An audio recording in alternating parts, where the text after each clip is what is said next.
We are several orders of magnitude away from what we would call a cryptographically relevant quantum computer. But if you just have several breakthroughs, each of which is an order of magnitude step function, then potentially things could get out of hand rather quickly. Jameson, how are you? Welcome to the Bitcoin Rails podcast. How are you doing?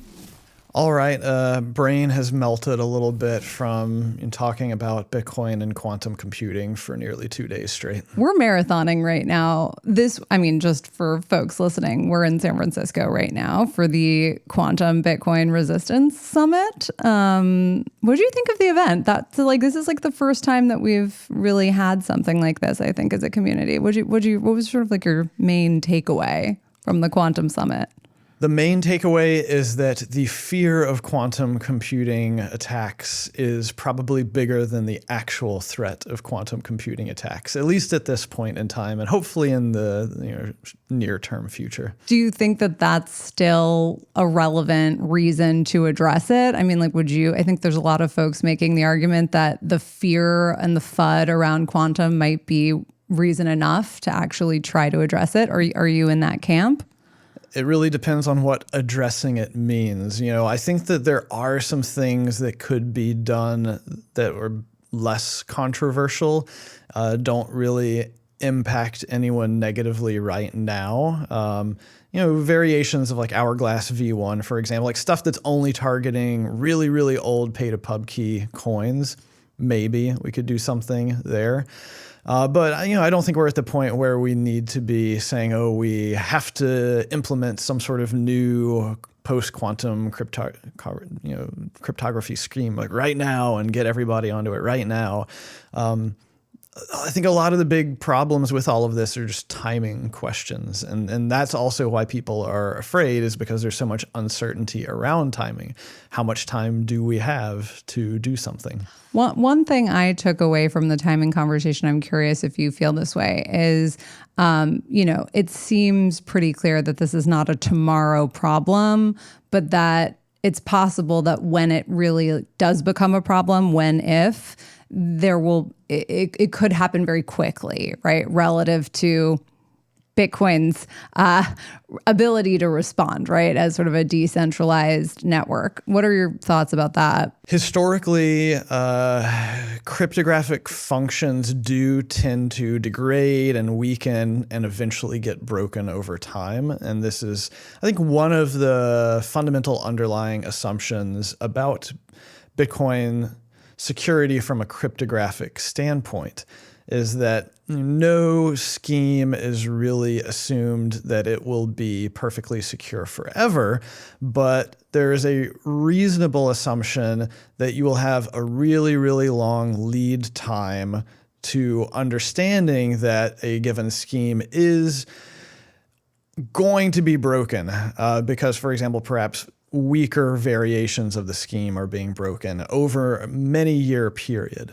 And so if that sort of linear weakening is happening as we can watch quantum computing progress, as they are able to slowly but surely be able to break stronger and stronger cryptographic schemes, then that should be okay. Like that should give us some rough time frame of, we have 5, 10, 15 years.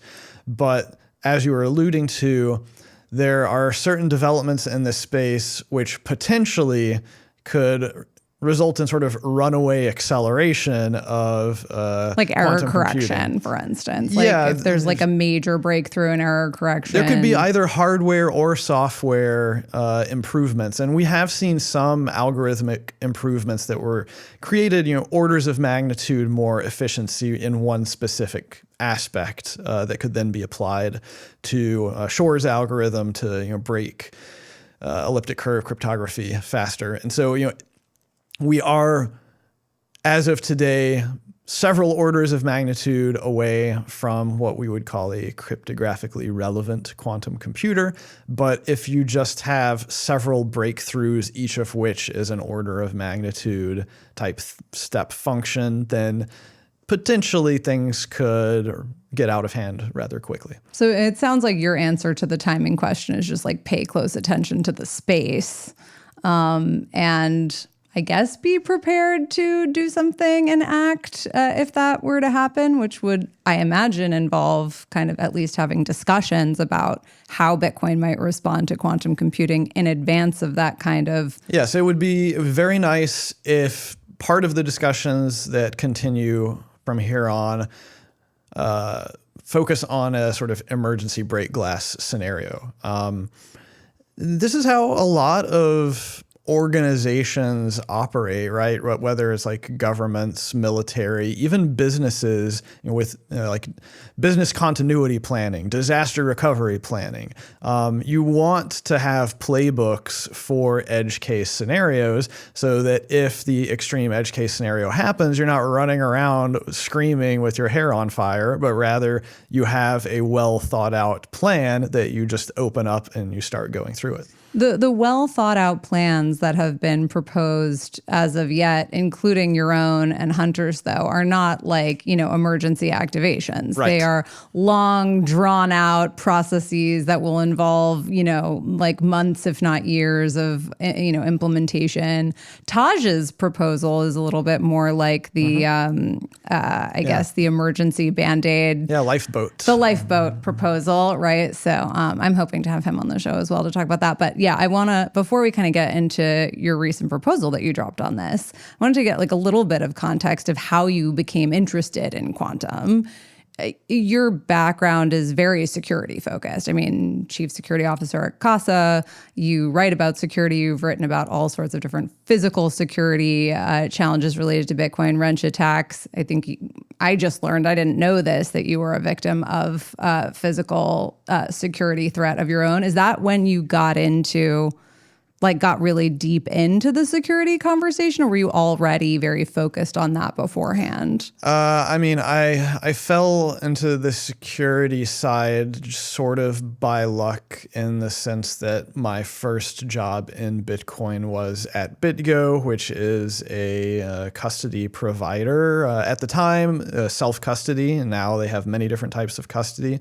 And they were focused on self-custody? BitGo was a self-custody. What were they? How did that? Yes. I did not know that. Yes. BitGo was the first ever that I'm aware of, like enterprise multi-signature self-custody service. No way. I did not know that. Okay. Yeah. So you were working on the something actually not that dissimilar from Casa at BitGo. Yes. Though when I was at BitGo, I had transitioned from my prior job doing a lot of large-scale data analysis and infrastructure work at a marketing company to doing essentially infrastructure work and lesser scale data analysis at BitGo. I was basically building things that were like indexing the blockchain and creating a lot of the underlying data that then the wallets were relying on. And this is your first job in Bitcoin? Yep. How long had you been interested in Bitcoin? Like, how did you get into Bitcoin initially? I ask everyone this question. How did you get into Bitcoin initially? Just from reading nerdy websites. Okay. So I think seeing it come up on Slashdot regularly, and after the first few times dismissing it as something that would end poorly for everyone, I eventually read the white paper.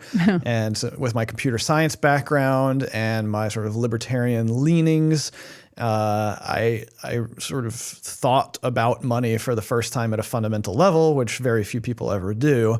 And I figured, hey, reimagining money as an open source project that anyone can contribute to seems like the fairest way to go about architecting this concept, which should not really be owned or controlled by any individual or group of people, because it is ultimately a collective agreement amongst humanity. Like, this is how we're keeping track of who has value and who owes who what.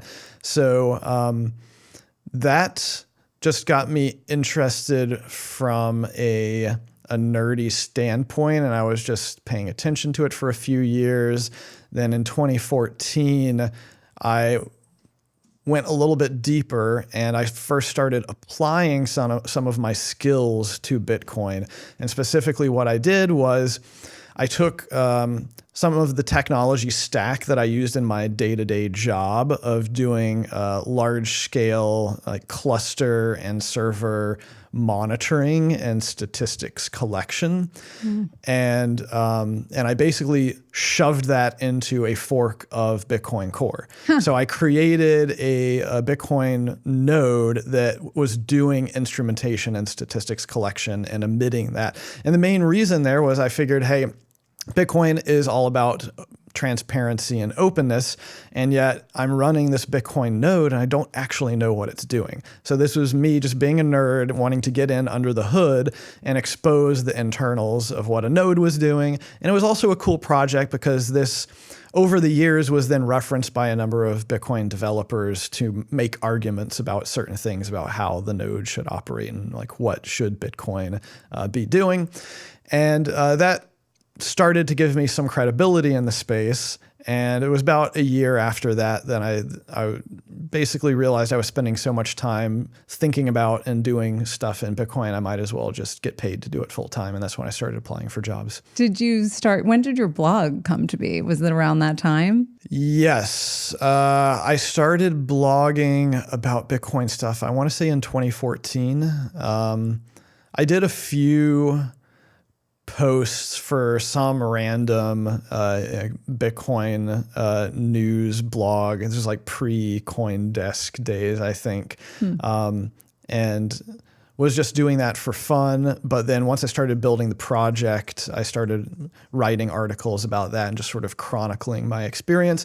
And then that just sort of turned into a regular thing of, as I was building things and researching things, I was just writing up my learnings from that once again, in sort of the whole air of transparency and sharing and building upon each other's work, with open source software ethos. So these things are all kind of happening at the same time. You started BitGo. How long were you at BitGo? I was at BitGo for 3 years. It was 2015 to 2018. And then is that when Casa was created, or did you Yep. join? Okay, so you came onto Casa as a founder? Yeah, I did a slight pivot.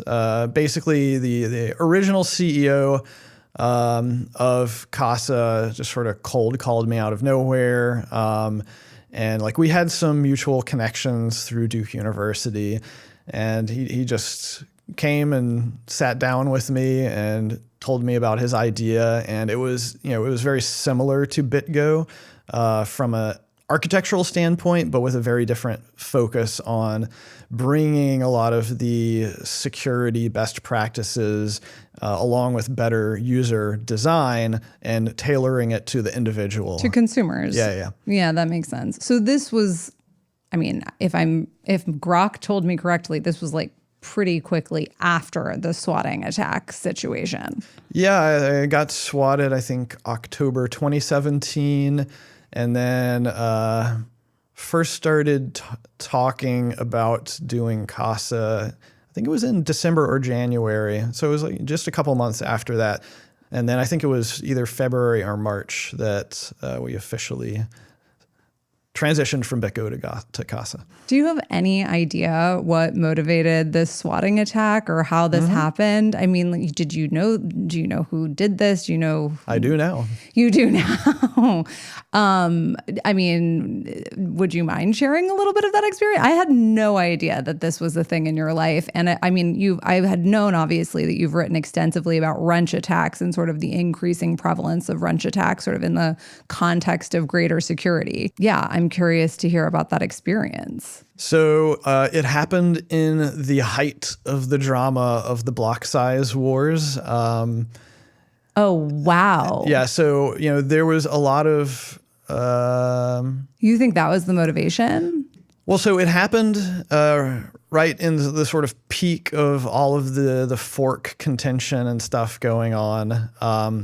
And so there was suspicion that it had something to do with it. But of course, I didn't know until much later.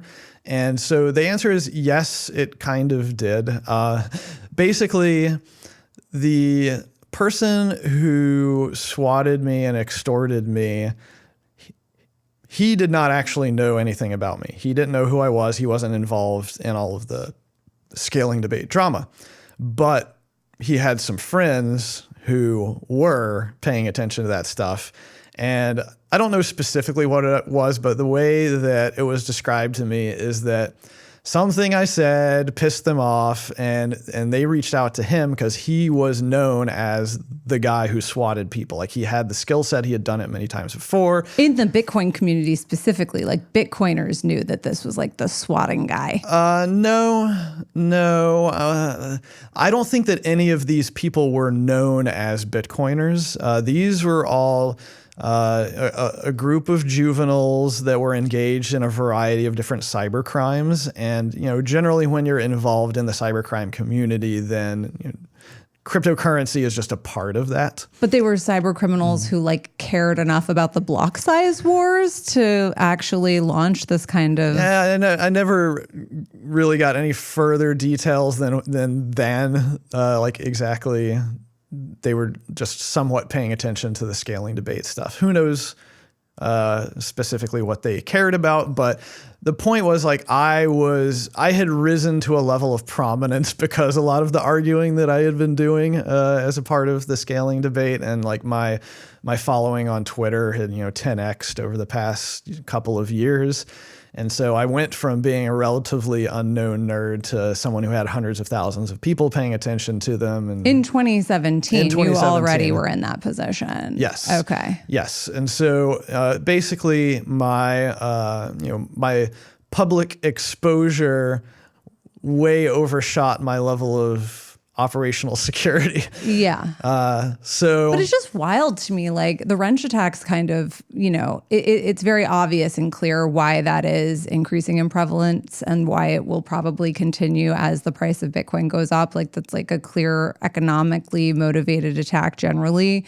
To me, it's just wild that, somebody would attack based on Bitcoin politics, Bitcoin internal politics. I mean, there's no economics to be gained in this, right? Yeah, I don't know how much it really was about caring about the politics of the debate, as it may have been more that this guy has been in Bitcoin for a long time. We can screw with him. We can extort him, so on and so forth. So just no particularly clear motive. Extortion. Did the extortion involve money? Oh yeah, they demanded $50,000 in Bitcoin. Oh, so they were trying to get money. Oh yes. Oh, okay. Yes, because and the SWAT attack was a fear tactic, basically, in that effort. Well, yeah, because I received a number of threats after it that worse things would happen if I didn't pay the extortion.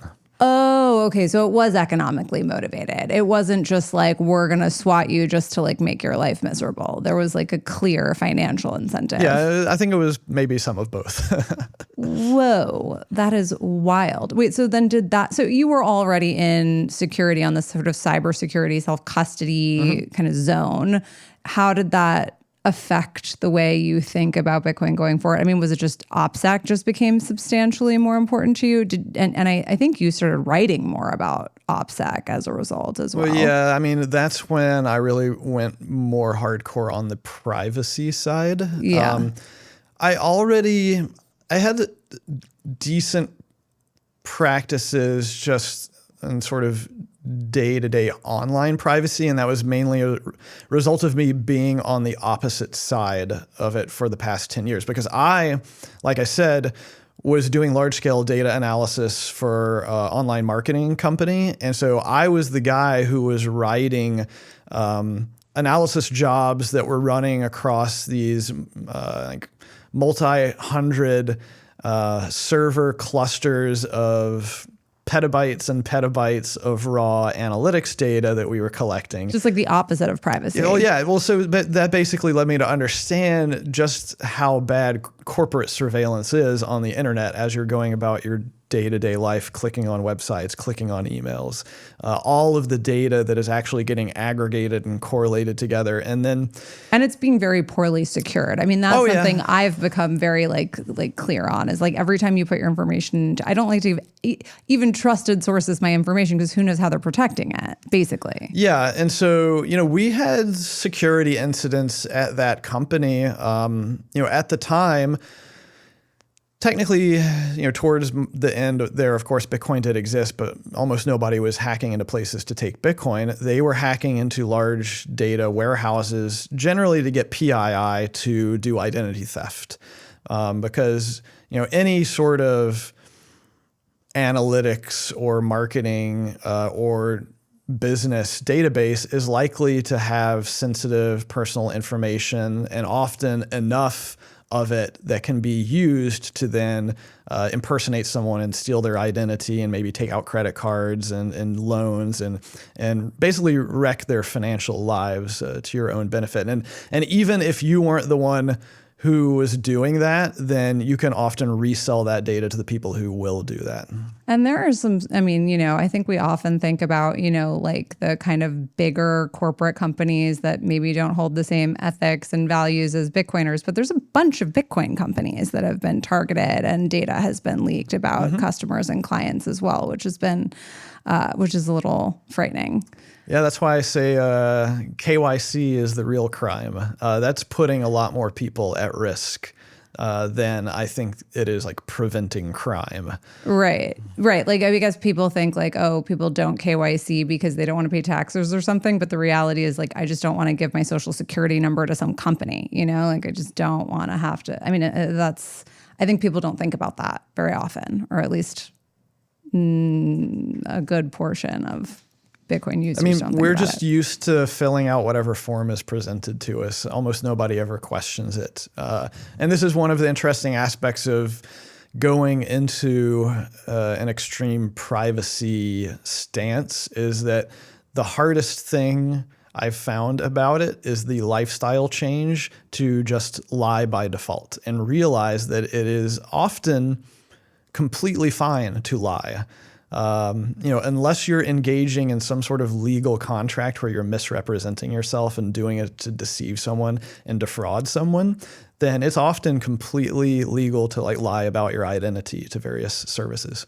Even like, so like if a company asks you for your social security number, you can just like type in like 9 digits and like whatever, like if that's a required field. Yeah. So, in cases like that where they're trying to identify you, then what it really comes down to is what are you attesting to, which could potentially get you in legal trouble, but otherwise, what systems are they running on the back end to try to validate whatever data it is that you're telling them? Right. Like they may figure it out that you're like, depending on how much homework they're doing and how much they care about having the real information. Other companies might not care at all. They might just be collecting it because they think they have to. They don't even want it. Mm-hmm.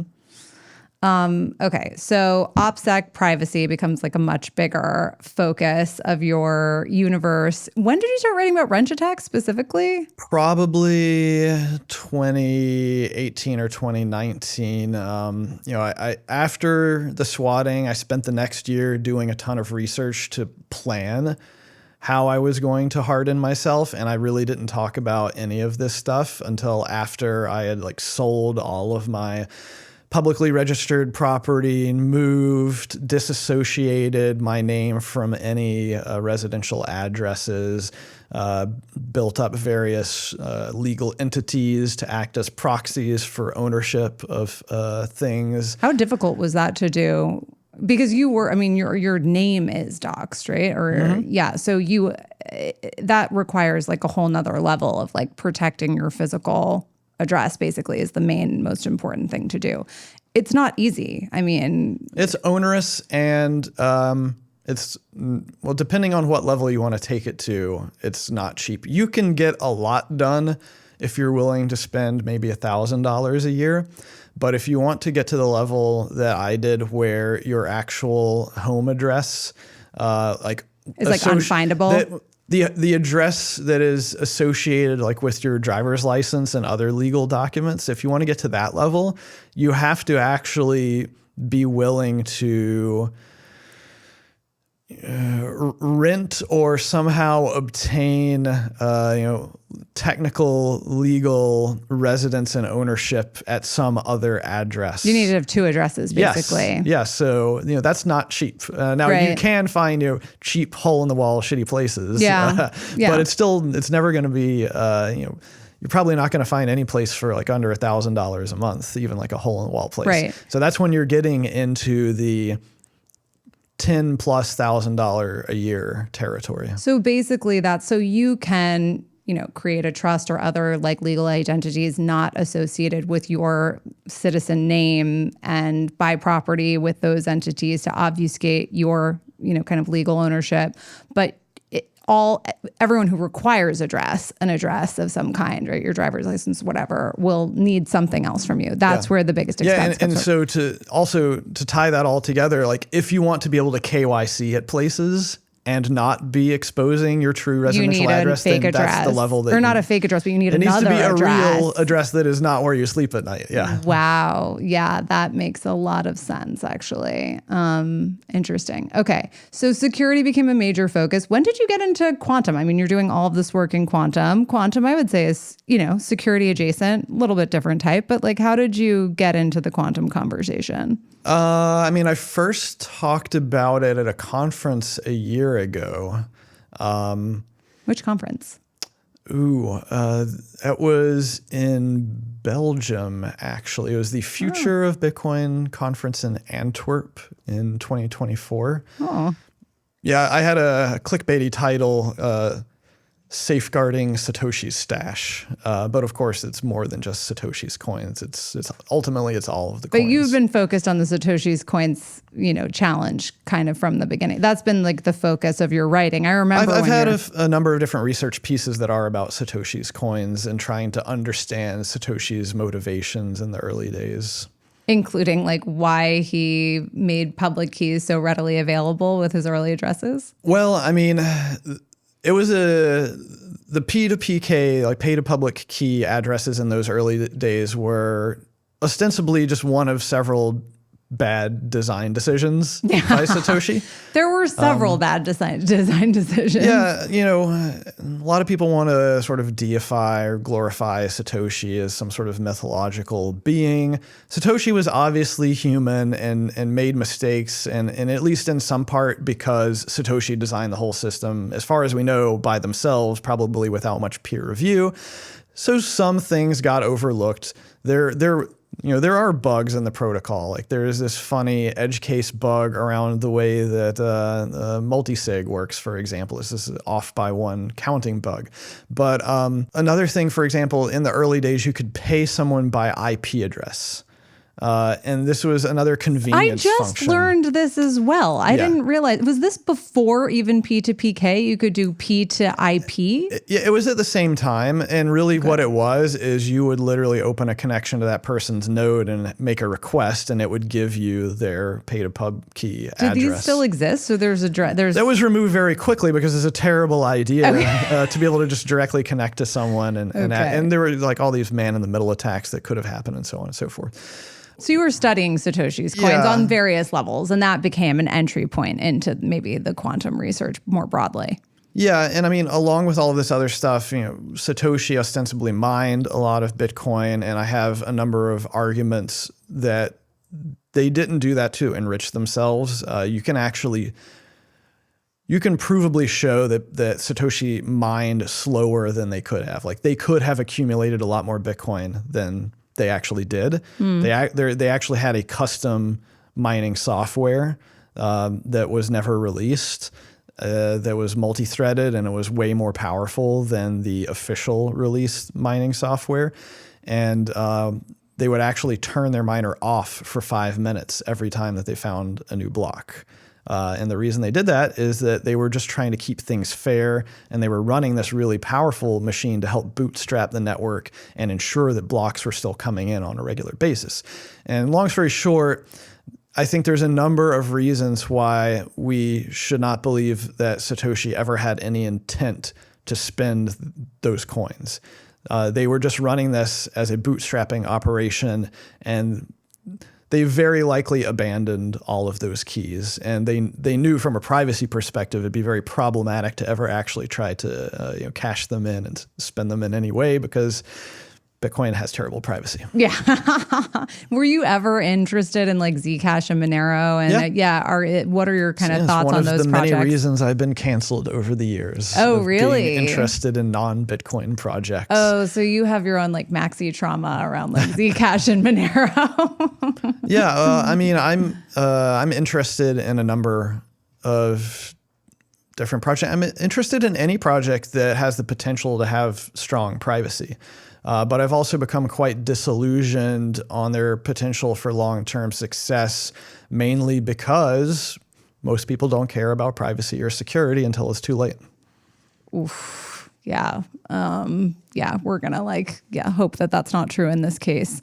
Sometimes things being too late can affect way more people than, just the like small handful of individuals who maybe weren't paying attention. So we'll hope that's not the case. Okay. So Satoshi's coins kind of becomes the entry point, it sounds like, into sort of digging into this quantum problem. You spoke about it a year ago at this conference in Antwerp, and then it was March 2025 of this year when you put out your blog, which was a Satoshi against allowing quantum recovery of Bitcoin. That was a Satoshi coins focused blog. Yeah, it was all coins, all quantum vulnerable coins. Yeah. Okay, okay. What was the core thesis of that blog, just for folks? Well, mainly that we don't have to be apathetic. I think obviously there's a strong background of libertarianism, free markets, do not interfere in other people's property rights. And this is one of the reasons why this is a highly contentious topic.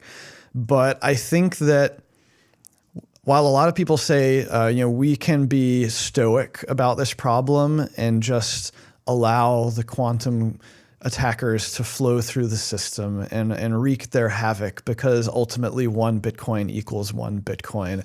And those of us who are righteous will buy the dip and it will be good. That is certainly one way to look at this problem and sort of hand wave away the solution. The market will correct itself. Do you think there's a correlation between the, just let the quantum computers rip and, if there's a 97% drawdown, that's fine. Do you think there's a correlation between those people and people who just don't think quantum is a problem anyway, so they just don't really care? Possibly. Yeah.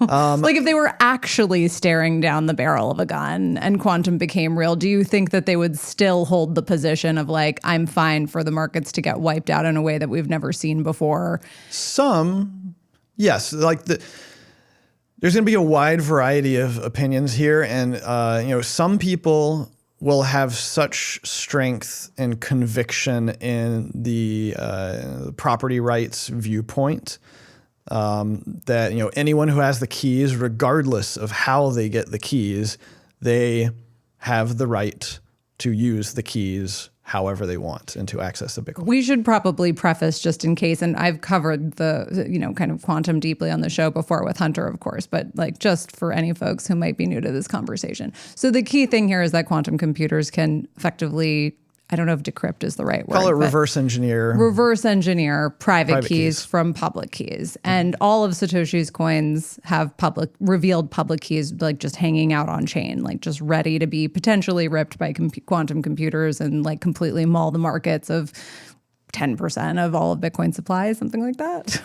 Yeah, well then if you include everyone who has ever exposed public keys, it's more like 25 to 30%. Right. It goes even higher if you start to look at the forks of Bitcoin where people have exposed public keys. Oh my gosh, that's right. Well, and also reused addresses, right? Yep. We have maybe 2 to 3 million coins sitting in quantum vulnerable reused addresses where public keys have been exposed. So yeah, I think it's like maybe like 6 million is the number we heard at the summit that are currently quantum vulnerable. And yeah, potentially ready to just get ripped. Do you have any sort of point of view about the game theory of like how that will actually play out? If a quantum computer did show up tomorrow and there were 6 million coins that were, vulnerable and could be attacked, like how would that happen? I mean, you can't liquidate 6 million coins on Coinbase. You can, but we could spend hours just thinking through all of the potential games and all of the potential motivations of various attackers, both economically incentivized attackers or non-economically incentivized attackers that just want to wreak havoc. Who may be those more likely to have quantum computers in the first place if you consider the fact that, it'll be basically just states and large corporations that initially acquire this technology, if ever. Yeah, and I've also warned against trying to spend too much time thinking about specific actors and their motivations, because you can't assume that only specific actors will do something. So like a lot of the discussions that happened this week were like, well, let's talk about China, because it's basically the US, mostly private sector in the US, or China. And since there's not really a distinction between private sector in China and the government of China, then let's just call it China. Let's just call it China. But China is 1 billion people, okay? And even if whatever organization within China achieves this cryptographically relevant quantum computer, you don't necessarily know that everyone who has access to that computer will be following whatever the government has told them. It only takes one bad actor to get access to it and do something. It could be even someone external to China that penetrates through whatever security measures they have and decide that they want to either wreak havoc or try to enrich themselves. Yeah, I mean, we're talking about edge cases by definition. Like that's the whole point of this exercise. So, and that it doesn't even necessarily need to be that an attacker tries to maximize the amount of coins that they can get away with liquidating, because once again, we already said there's major privacy problems. And so if you were going to take the route where you want to steal as much Bitcoin as possible and then you want to liquidate it as quickly as possible, you would need to be in a position where you could do that and not be afraid of the US federal government coming after you. And even international actors would fear that. I mean, it would be enough money that... Yeah, unless you're North Korea. You'd have to be North Korean to get away with that. They've been getting away with quite a bit. But, like I said, that's one potential avenue, but you could also massively benefit by only causing chaos, but using financial tooling such as, taking out massive shorts before sowing chaos. So you don't necessarily need to have to liquidate the coins. You just have to scare enough other people into liquidating their coins that you can then financially benefit from it. There's many different scenarios.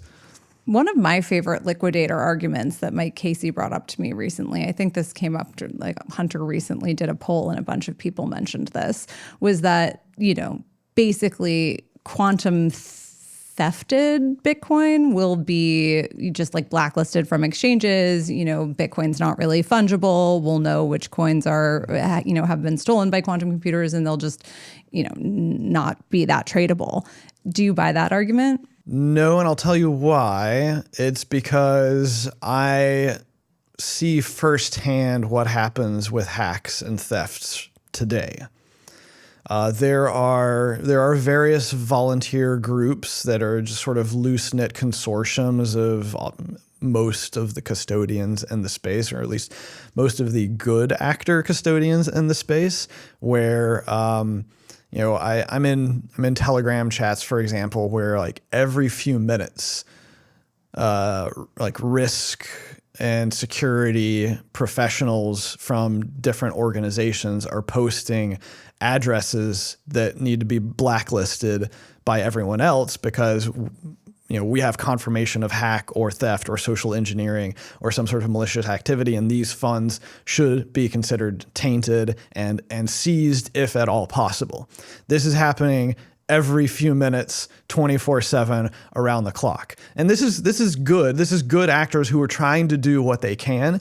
And but it's just not working. I mean, it works a little bit. If you do anything peer-to-peer, no one's checking those coins, right? So all the peer-to-peer, and then, you have people who are like, oh, I got this peer-to-peer Bitcoin. I'm not the one who was the thief or, was the criminal in this situation. Ultimately, the bad actors know that this is a thing, and they are the sophisticated ones can deposit into, an exchange account that they've set up with either stolen or purchased or faked KYC, convert and withdraw faster than any other exchange can like raise the flag and say, hey, you need to blacklist this stuff. Right. Or they just use one of the DEXs out there that doesn't even have any of the potential for censorship. Sure. But that would not be the case with 6 million quantum thefted Bitcoin. I mean, again, you can't really do that with exchange.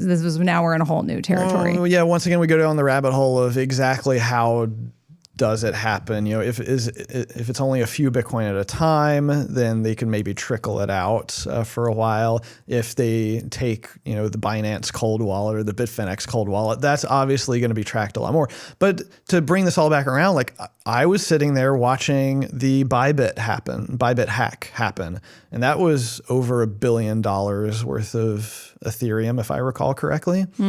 And you know, I think this was attributed to Lazarus, the North Korea group. They basically, as soon as they took it, they just went ham and they were spraying it all over the place. Like you have if you're sophisticated, you have the tools that can obfuscate stuff and mix it and move it around. And so it turns into a game of whack-a-mole. Even if it starts out with billions of dollars, it's just so easy to just start spreading it all over the place that what happens is then all of the good guys, they're playing whack-a-mole. They're trying to catch as much as possible. And, you know, some of the funds from the Bybit hack have been seized and are presumably being given back to the rightful owners, but it's probably like 1 or 2 or 3%. Oh, it's that tiny. It's really like negligible. Yeah. Yeah.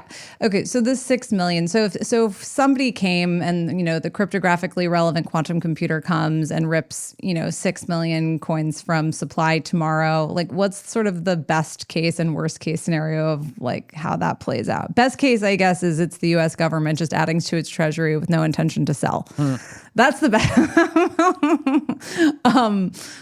Or move it. What do you think is like a realistic way that could play out in terms of like how it would affect Bitcoin price in the markets, which I'd also be curious to know, like, do you think that people underestimate or overestimate the market impacts of that kind of event? I would say that almost any scenario, and it doesn't even need to be millions of coins moved. I think that any plausible scenario where any amount of coins have been moved are going to result in massive liquidation, regardless of how much has been stolen. Right, like people will just sell their normal Bitcoin because the logical thing to do is to flee to safety. To freak out and just like get out. Yes. Yeah. The confidence will be lost in the network, basically, just like fundamentally, like at a level that we've never experienced before. Yeah. That's like perhaps the real issue. Yeah, and also, and once again, there's so many variables at play.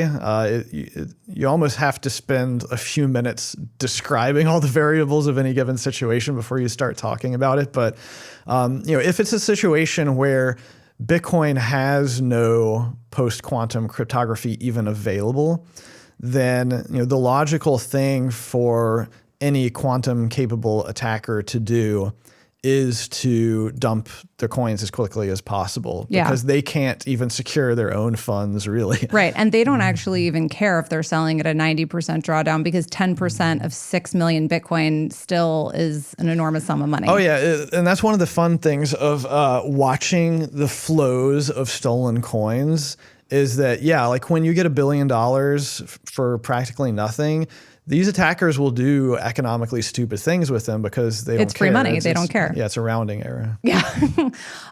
Okay. So this, I assume, so you think deeply about this. This kind of puts you in the pro-burn or pro-freeze category, which is the other way that Bitcoin, instead of letting this happen, Bitcoin could soft fork essentially to burn or freeze quantum vulnerable coins so that this is just no longer possible. And this is something that you basically defended in this blog post that you put out on March 2025.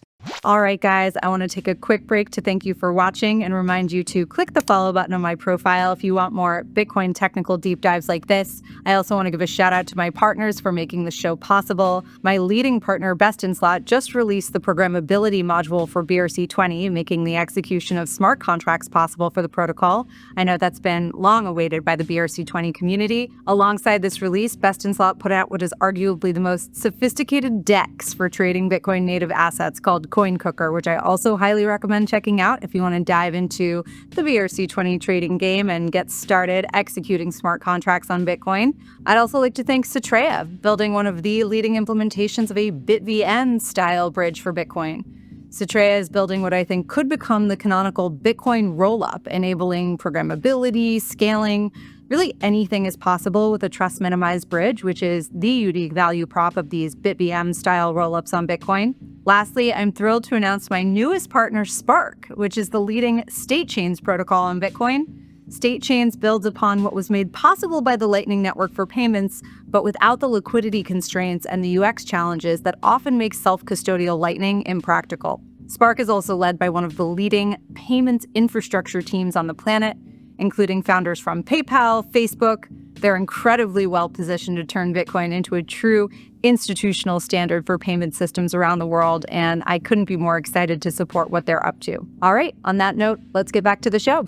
Can you share a little bit about sort of like your core? I mean, we've already been sort of circling this, but anything else that we haven't mentioned as to why you think this is the appropriate response for preparedness, for quantum preparedness? Well, I mean, I think what we desire is certainty. Like that is why people trust the network, is because there are various assumptions that lead to various certainties of the security properties of the network. Right. Confidence is of the utmost importance. That's like the critical nature of the thing.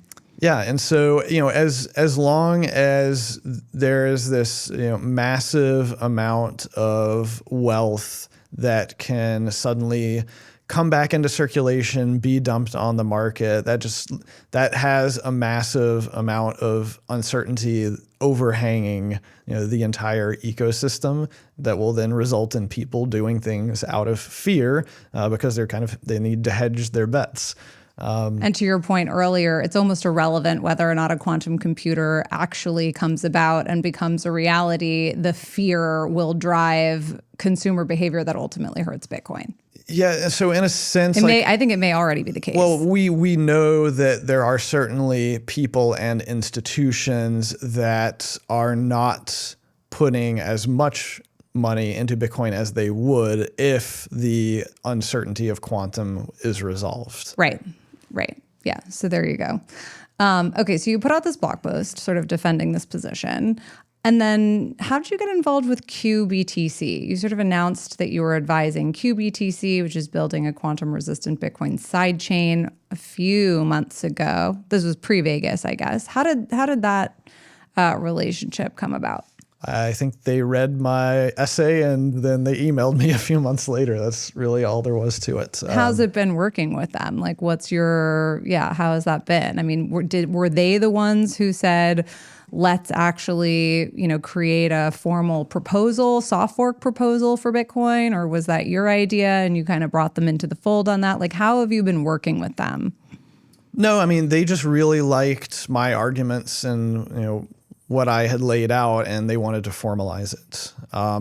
They wanted to turn the blog into a proposal. You can think of really their goal is to have a lifeboat available. No, of course, that term is taken now, but so there's a twofold kind of approach. One is we want to actually fix Bitcoin. Like the preferable thing is that we get everybody to come to an agreement, or it'll never be everybody due to the contentious nature. But we want to incentivize the ecosystem to be proactive and secure the ecosystem before something terrible happens. Rather than wait for something terrible to happen and then hope that we can somehow react to it. Yeah. However, the other aspect and the other half of this, and the reason why a lot of us are concerned, is that we all know how difficult it is to change anything about Bitcoin. And so this is the problem, is that it's very difficult to change Bitcoin. It's a feature but in certain cases, it can also be detrimental. Well, and it's interesting because you always hear, I feel like the number one kind of most like level one criticism of quantum is, well, it won't just be Bitcoin, the government and the military and all these other people will all hell will break loose. So who cares about Bitcoin? But the reality of the situation is banks and governments do have centralized authority and they will be able to act way faster than we will be able to. They already are. Well, also that argument will no longer be an argument 5 to 10 years from now because the governments and the standards agencies are telling everybody you need to be upgraded. Yeah. So it would be bad if we're here 10 years from now having the same discussion because that's no longer going to be right. They'll all be prepared and we won't. Bitcoin will be vulnerable. It seems reasonable that we should be at least as prepared as, major banks, corporations, and government, right? Like unless it's all just a giant psyop and governments are only putting out these kind of requests for upgrades because it's like a jobs program for physicists. I don't know. But maybe not. Yeah. I mean, obviously this is a lot of work for really all cybersecurity infrastructure to make changes. And maybe it's less of an ordeal. Like, most of these other protocols and the centralized systems and stuff are not as heavily constrained by resources of like CPU, bandwidth, so on and so forth. And so, asking them, oh, can you do this cryptographic thing? Yeah, it takes like 10 to 100 times more resources. But most of them don't care because your average computer and server just does this stuff really fast. They don't have to replicate that data out to 50,000 other machines and then come to a consensus on it. And Bitcoin is incredibly inefficient. As I've said many times, Bitcoin is the worst performing database that I've ever come across in my entire career, but it has some very interesting properties that you get with the trade-offs. Well, and they also won't have the governance challenges. I mean, realistically, and this is something that I want to circle back to at some point is sort of the race between our ability to make changes for quantum and also ossification, so we have two things happening. We may need to make quantum related changes in the next 5, 10, 15, 20 years, whatever the case may be. It's also very possible that, in 20 years, we won't have even had, a soft fork and God knows how long, and that the, software will be deemed ossified at that point. Do you have a point of view about that? Like, will it become harder to make these upgrades in 20 years or 10 years? Absolutely. Okay. Ossification is almost a law of network physics at this point. As the size of a network grows, the number of participants in it grow.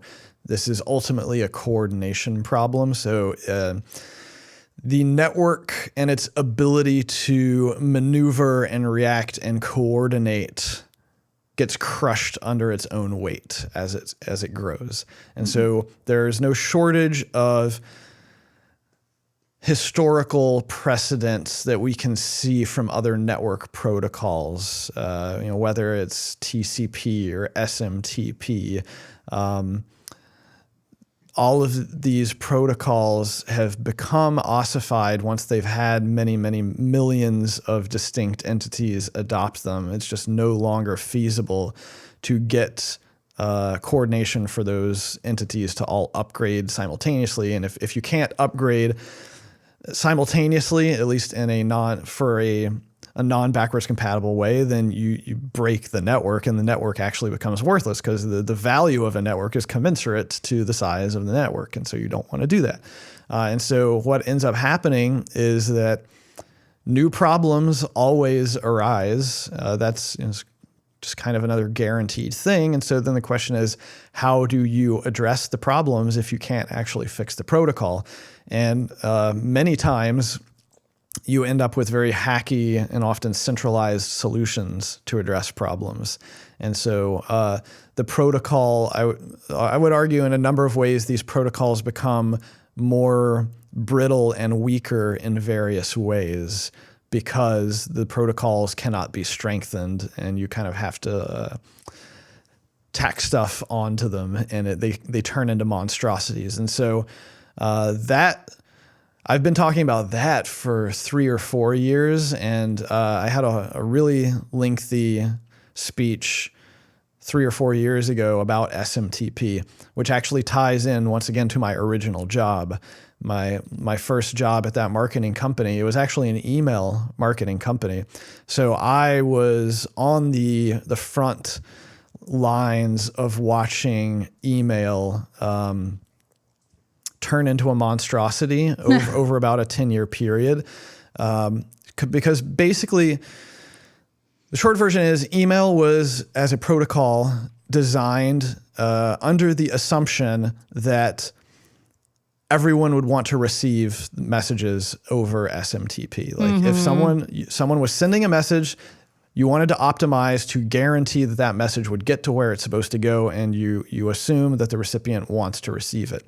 Of course, as adoption of email ballooned in the 90s and then the 2000s, naughty people joined the network and actually started breaking that assumption. They were sending spam. And so people all of a sudden did not want to receive email. And we went through a number of different iterations of people trying to fix spam.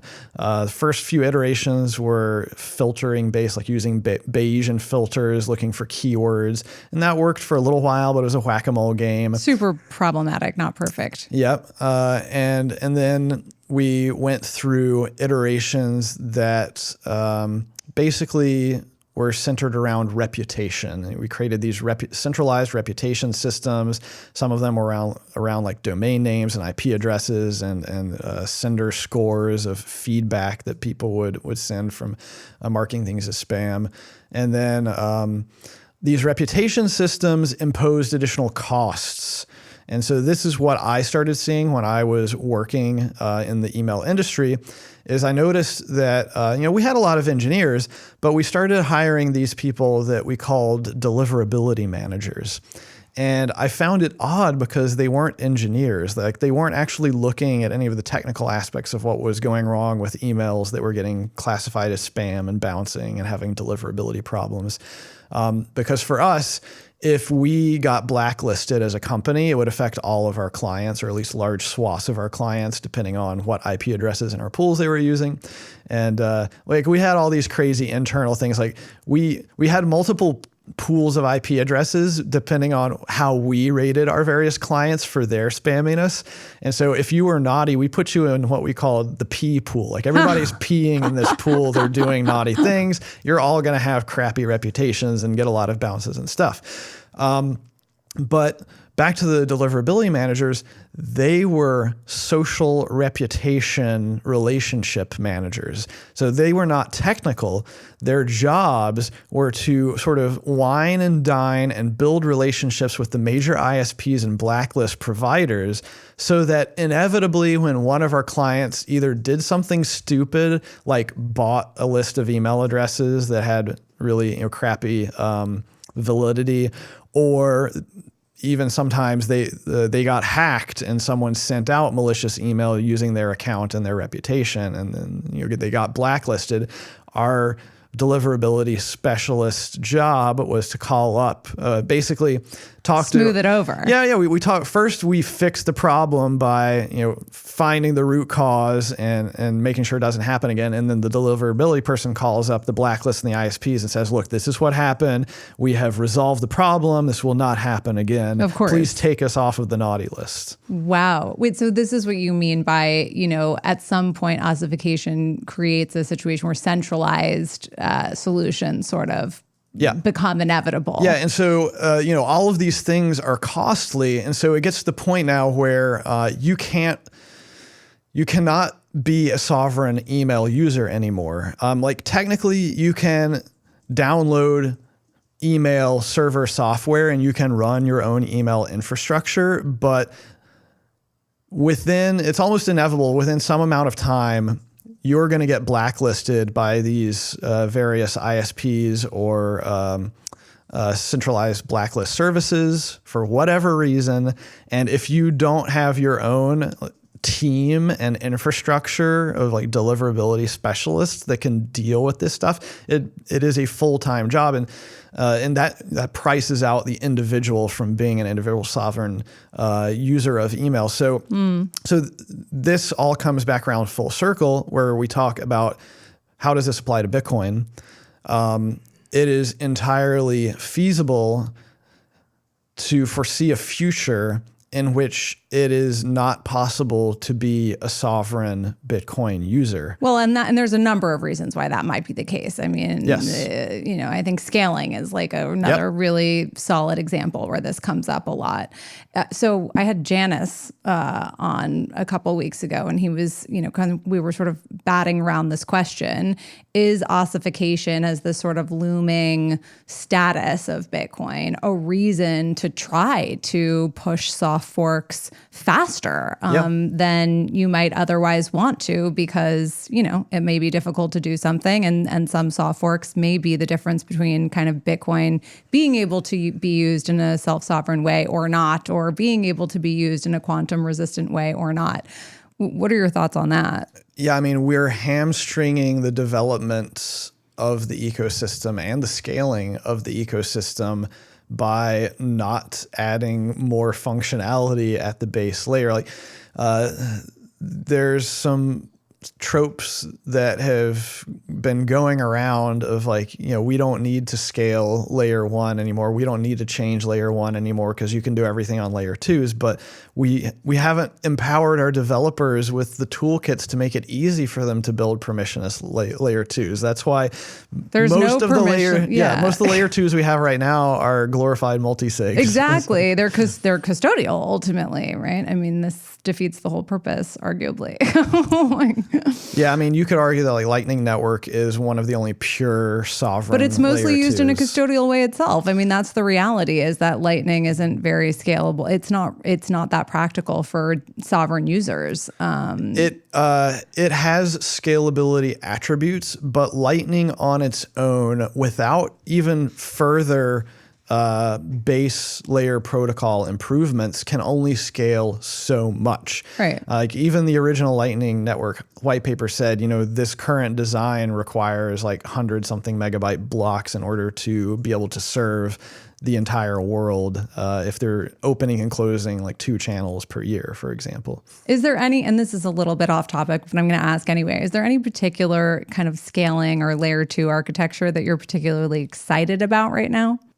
Just the ones that seem to be making progress. So like BitVM and like zero knowledge roll up type layers seem to be getting a lot of development. So that's interesting. Yeah, definitely. Well, okay. So we're going to circle back to this like quantum proposal that you guys put out. You and the Qubit folks put out. This was what came out officially on the mailing. You put it out on the mailing list last week, just last week, right? Yeah, less than a week ago. Okay. So originally it's had a few different iterations of its architecture in terms of how it addresses the quantum problem for Bitcoin. The first iteration was a little bit more similar to BIP 360 in the sense that it like actually introduced post-quantum cryptography, post-quantum address types into Bitcoin, sort of a little bit more elaborate. The second iteration that actually did hit the mailing list officially did not. The second iteration kind of presumed that BIP 360 would kind of handle that part. And this was sort of a proposal for specifically how to manage Satoshi's coins and other quantum vulnerable coins. Is that fair? I mean, we think that, well, there are many different problems in the quantum debate, and that you generally want a BIP to focus on one specific problem. We don't want to like try to solve all of the quantum dilemmas in one huge BIP. Because then it won't pass? Yeah. It's almost, I mean, it's almost the antithesis of what's happening at like congressional level these days. Like these days you have to put everything into one bill so that nobody can veto it without having, vitriol spewed at them. And so that people can barely read it. Yeah, but in Bitcoin governance, the veto is incredibly strong and it is the default. And so you actually want to go the opposite direction where you want to specify like the smallest possible problem space and the simplest possible solution to the problem with as few potential objections to it Right. You want to put out only the most simple, elegant, like minimal changes that you possibly can for like best probability of success. Right. And if that means having 10 bips to solve, the quantum problem in its entirety, then fine, go for it. So you're addressing the quantum vulnerable coins kind of aspect of the challenge in this proposal. You do assume, though, in the proposal that BIP 360 or that quantum resistant address types will exist before this change is implemented. Yes, basically, we assume a nice utopistic future where we have actually found consensus that Bitcoin needs to have some sort of post-quantum cryptographic solution. And so if we get past that major hurdle, the next question becomes one of incentives and of maximizing the effectiveness of the implementation of the proposal. And so that's what by incentivizing migration to these post-quantum addresses. What do you say to folks who say, well, you can use Bitcoin in a quantum resistant way already. We don't need to, introduce this whole new type of cryptography into Bitcoin and potentially introduce this extra complexity. If people are smart, they can, protect their Bitcoin by just making sure that they're using hashed address types. What do you say to those folks? It's corrected and it's a temporary stopgap measure. Once again, a lot of the uncertainties here are time frames. And so the perspective behind that claim is that we only need to worry about long-range attacks, which is basically once you expose your public key on the blockchain, it then becomes vulnerable for anyone to try to crack. And as long as you're using hash addresses and you're not reusing addresses, then you minimize your exposure to the amount of time in which your unconfirmed transaction is sitting in the mempool, which is hopefully 10 minutes, a few hours, maybe a day. And so as long as a cryptographically relevant quantum computer takes like more than a day to crack a key, then we're all safe. Hash not from market destruction, but we're safe from short-term attacks. And so the next question that you have to ask is, okay, well, once long-range attacks start happening, how long then does it take for the advancement of quantum computing power to make short-range attacks feasible? And we just don't know that. It could happen at the same time. Maybe it could be a year, maybe 5, 10 years. Like maybe we can kick the can down the road another 5 or 10 years. It's one of these questions of like, is this something that happens where it's like part of the exponential growth curve of quantum? Like we really just don't know. Yeah. So basically it's a half solution. It might buy us some more time, but it's not a long-term solution. Also, somebody pointed out to me that, things like exchanges, for instance, like there are situations where really, truly having perfect wallet hygiene is like next to impossible. Like how do you stop consumers from sending Bitcoin to the same address over and over again?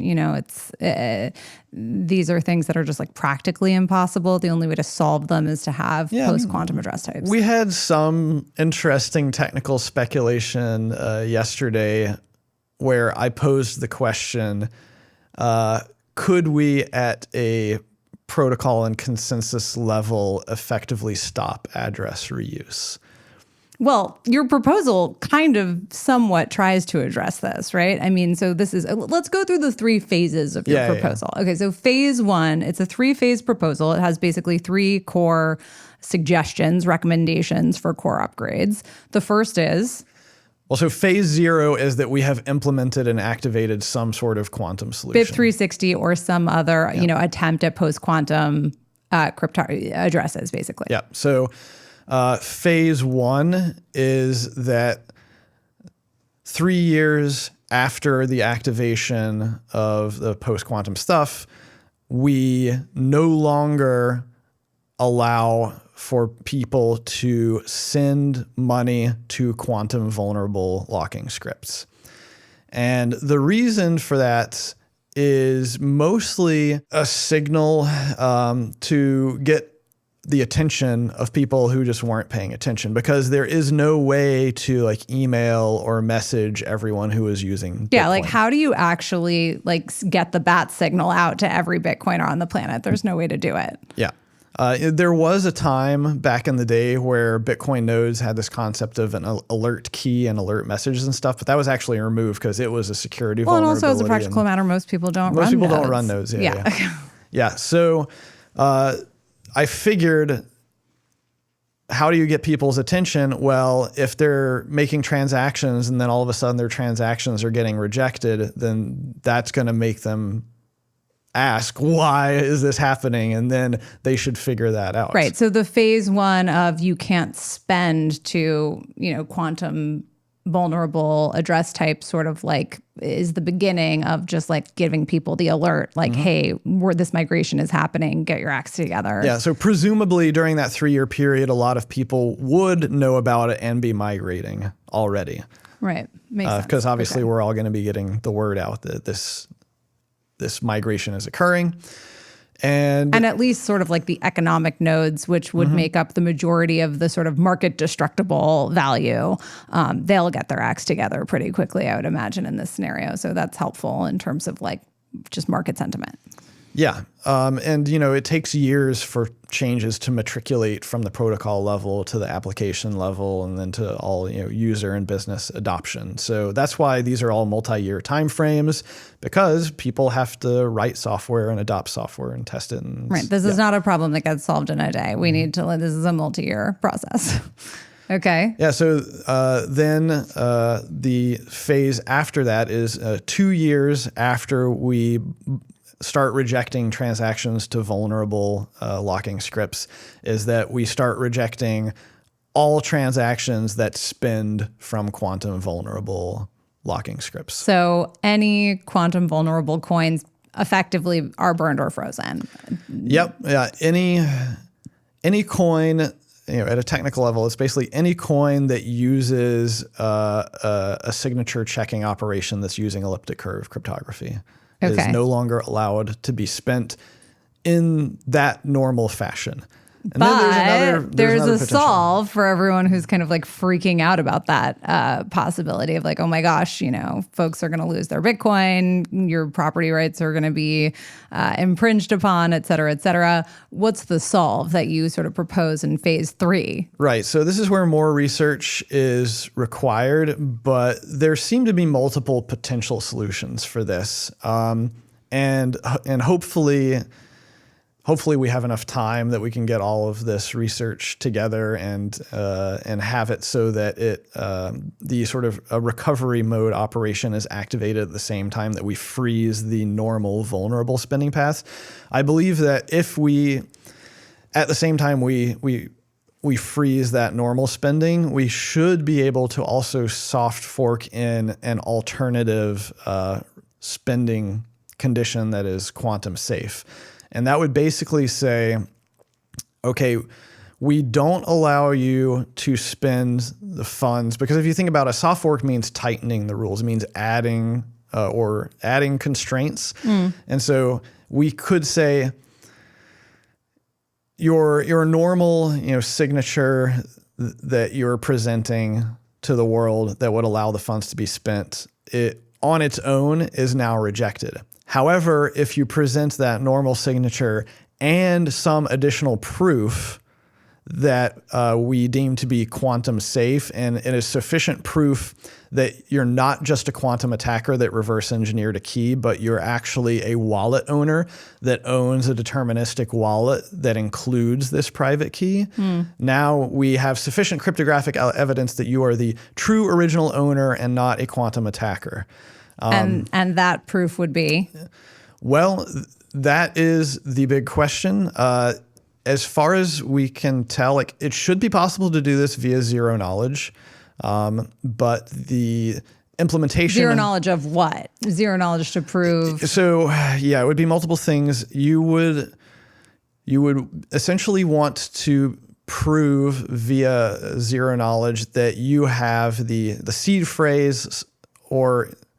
doesn't even have to be seed phrase, but it has to be the extended public-private key pair to a deterministic wallet. Okay.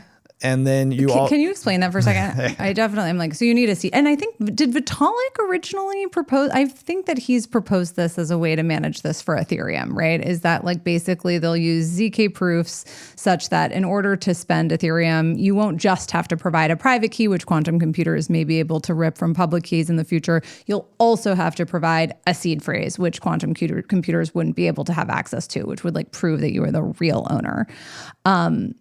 Can you say a little bit more? So the seed phrase part, I get, that makes sense. When you say an extended public-private key, well, what fundamentally, does that mean? it would be an extended public-private key. A seed phrase is just a way to represent an extended public-private key pair.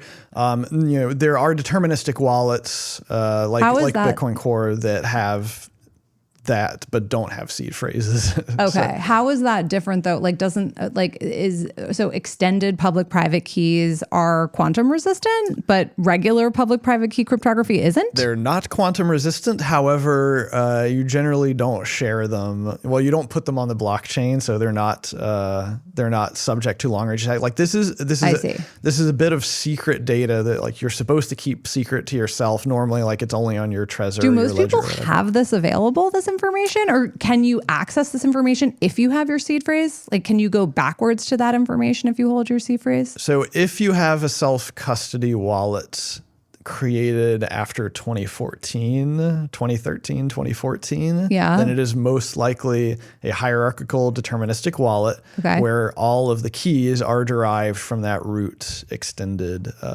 public-private key pair. Okay. And so is that the same as an XPub, or am I getting that? Okay. XPub is short for extended public key. Oh, okay. So it is the same thing. Okay, got it. Okay, that makes sense. Yeah, so you would need your XPub basically. In your X private key.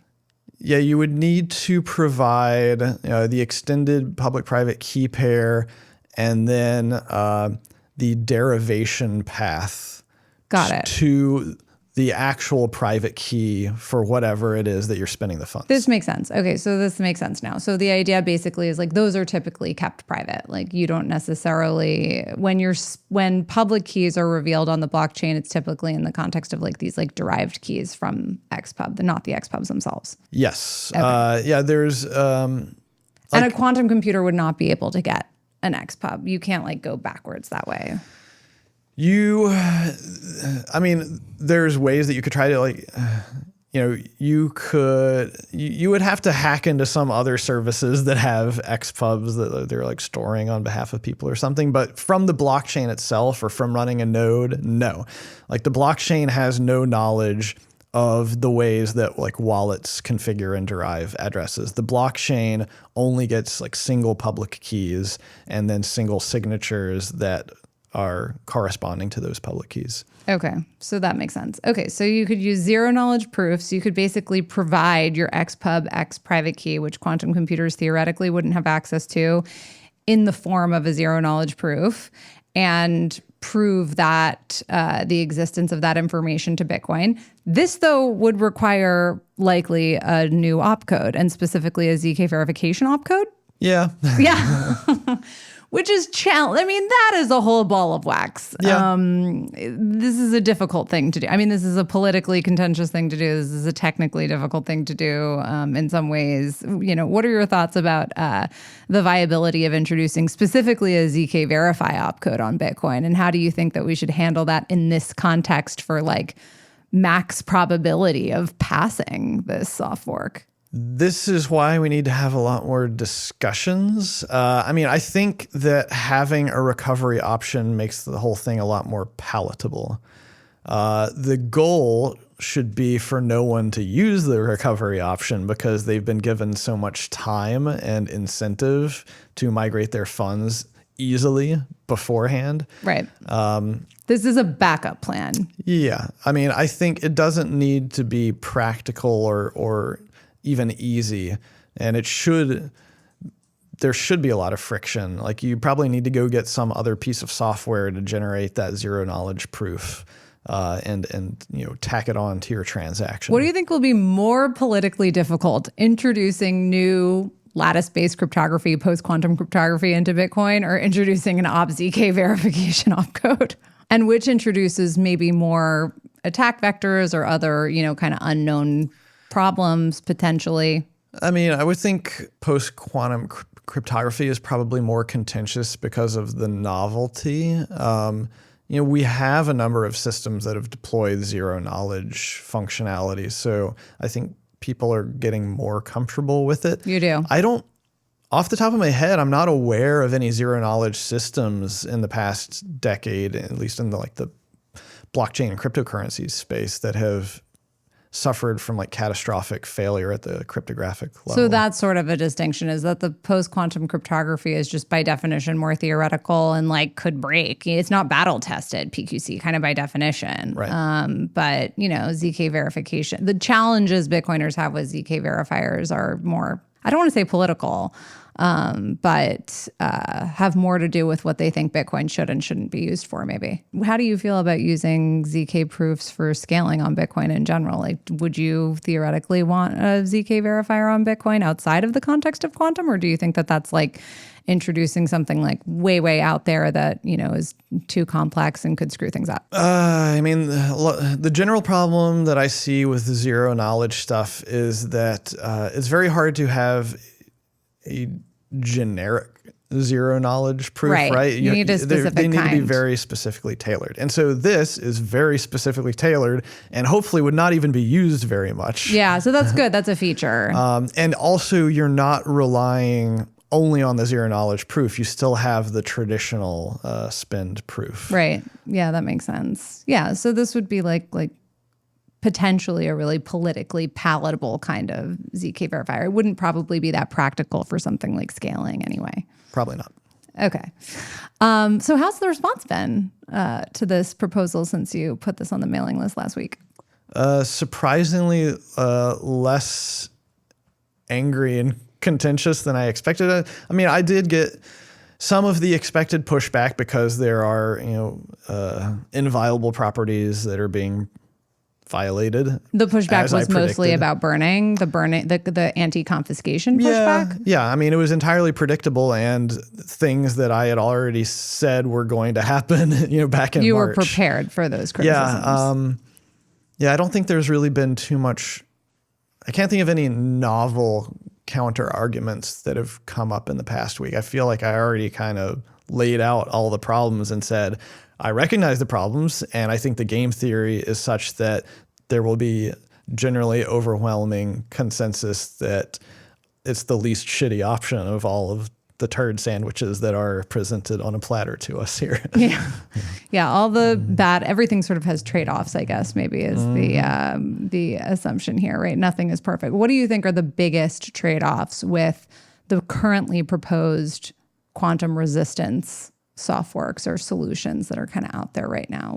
What are Bitcoiners going to have to give up in order to make these changes?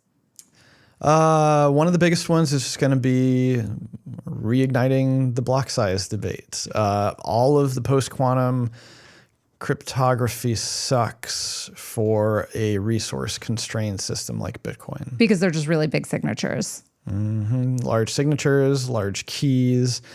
That's why Laolu's presentation about doing hash-based stuff was interesting, but it's not a silver bullet either. There's trade-offs and things that it wouldn't be able to handle. So far, we've yet to come across any proposed solution that doesn't break or hobble a number of different aspects of functionality within the Bitcoin protocol. Do you think that at what point do you think these trade-offs will be worth it, if at all? Is there a specific, and we kind of touched on this, we're kind of coming full circle in this interview, but is there a specific breakthrough that you would be waiting for in quantum computing to be okay, now's the time? It's about the trend, right? So right now on the sort of the curve, and we actually saw some graphs yesterday of the sort of curve of the power of quantum computers and what they can do at certain power levels. And it was a logarithmic curve that was shown to us, but we're still so far on the left side of the curve that you can't really even extrapolate what the curve looks like. So, that's why there's so much uncertainty, because we're talking about orders of magnitude difference where it could be a few years or it could be a few decades.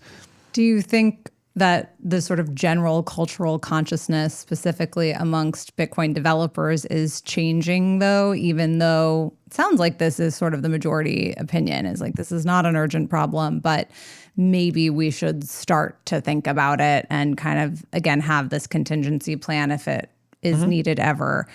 Are you seeing the kind of attitude of developers shift around that more recently?